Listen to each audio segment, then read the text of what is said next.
borrow, lend, rise, raise, say, tell, see, watch, look, lie, lay, throw, toss, do, make.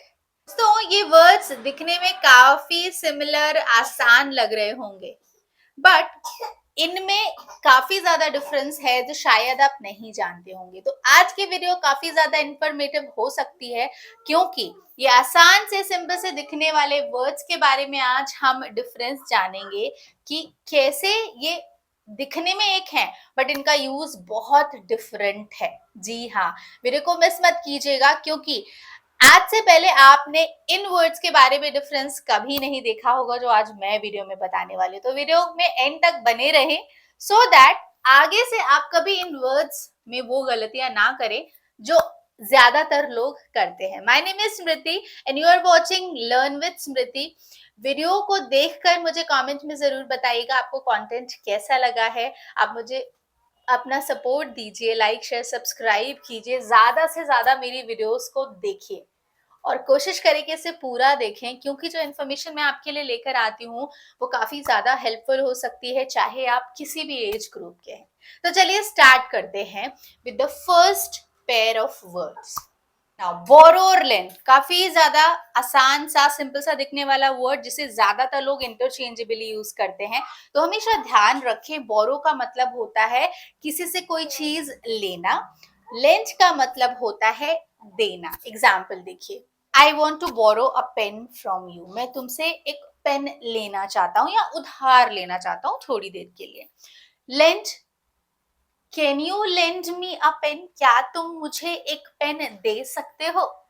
Hope आपको land और बोरो का difference समझ आया होगा। चलिए देखते हैं ऐसा ही एक और confusing word, rise and raise. काफी सिमिलर है दिखने में, डिफरेंस बहुत छोटा सा है बट नोटिस करने लायक है। राइज का मतलब होता है उठना, अपने आप जब कोई चीज उठ जाती है, ठीक है। For example, the sun rises in the east, सूरज अपने आप उठता है ना, अपने आप उगता है, ठीक है। नाउ रेज का मतलब होता है, रेज का भी मतलब होता है उठना ही है, बट ये किसी चीज या किसी ऑब्जेक्ट की मदद से उठता है, ठीक है, या उठाना आप कह सकते हैं इसे।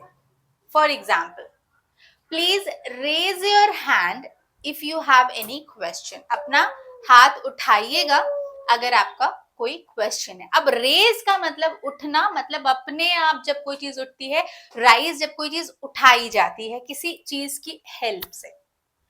होप आपको ये डिफरेंस क्लियर हुआ होगा। चलिए देखते हैं फिर से ऐसे ही दो कंफ्यूजिंग वर्ड्स, से एंड टेल। अगेन से और टेल को एक जैसा समझा जाता है, बट से और टेल एक जैसे नहीं है।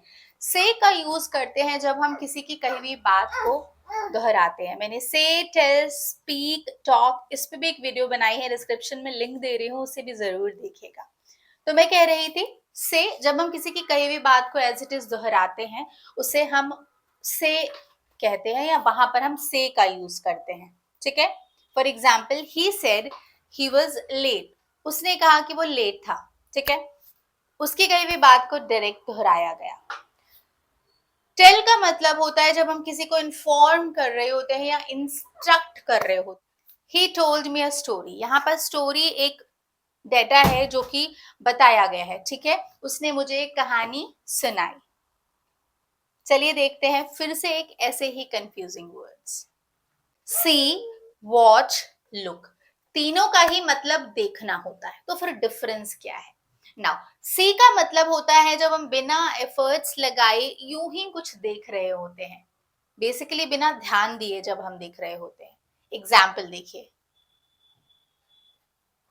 I can see the mountains, मैं माउंटेन्स देख सकती हूँ। अब जरूरी नहीं है कि मैं माउंटेन्स को ध्यान से देख रही हूँ, यूं ही देख रही हूँ, ठीक है। ये तो हुआ सी। नाउ वॉच, वॉच जब हम लंबे समय तक कुछ देखते हैं ना, उसे कहते हैं वॉच। जनरली हम मूवीज के लिए यूज करते हैं, let's watch a movie tonight, चलो आज मूवी देखते हैं, ठीक है। जब लंबे समय के लिए हम कुछ देख रहे होते हैं वहां पर वॉच का यूज करते हैं। और लुक का मतलब होता है जब हम कोई चीज ध्यान पूर्वक अटेंशन के साथ देख रहे होते हैं, उस समय पर आप लुक का यूज करेंगे। मैं कहती हूँ ना, लुक एट मी, मतलब मुझे देखो, मतलब मैं ये कहना चाहती हूँ कि मुझे ध्यान से देखो। नाउ नेक्स्ट जो पेयर ऑफ वर्ड है, अगेन बहुत ही ज्यादा कंफ्यूजिंग है, लाई वर्सेस ले। लाई ले, चलिए डिफरेंस समझते हैं। लाई का मतलब होता है जब हम लेटने का काम करते हैं, या लेटना जब होता है उस समय पे हम लाई यूज करते हैं। I want to lie down, मैं लेटना चाहती हूँ। वहीं पर ले का मतलब होता है जब हम कोई चीज रख देते हैं। फॉर एग्जाम्पल, प्लीज ले the book on the table, कृपया बुक को मेज पर रख दे। होप आपको ये डिफरेंस समझ आया होगा।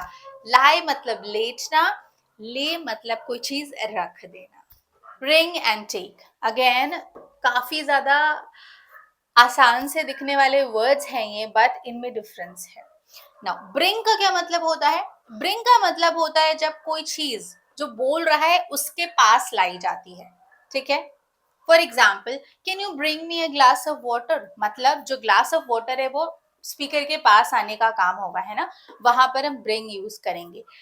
टेक का मतलब होता है जब कोई चीज स्पीकर से, या जो बोल रहा है पर्सन, उससे दूर ले जाई जाए। For example, please take this letter to the post office, मतलब ये जो पोस्ट लेटर है ये पोस्ट ऑफिस तक ले जाओ, ठीक है, स्पीकर से दूर जाएगी वो चीज। नेक्स्ट जो पेयर ऑफ वर्ड है, अगेन काफी कंफ्यूजिंग है, डू और make.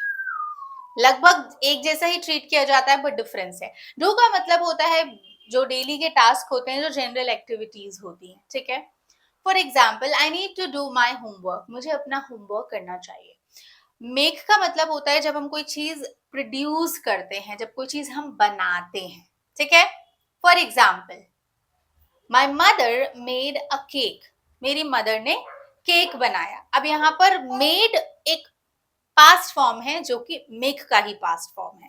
Now here and listen, दोनों का मतलब सुनना होता है ना, तो डिफरेंस क्या है, चलिए देखते हैं। हियर जब हम अनइंटेंशनली, बिना ध्यान लगाए कोई चीज सुनते हैं, वहां पर हम हियर का यूज करते हैं। I can hear the bird singing. Listen का यूज हम तब करते हैं जब हम कोई चीज ध्यान से सुनते हैं।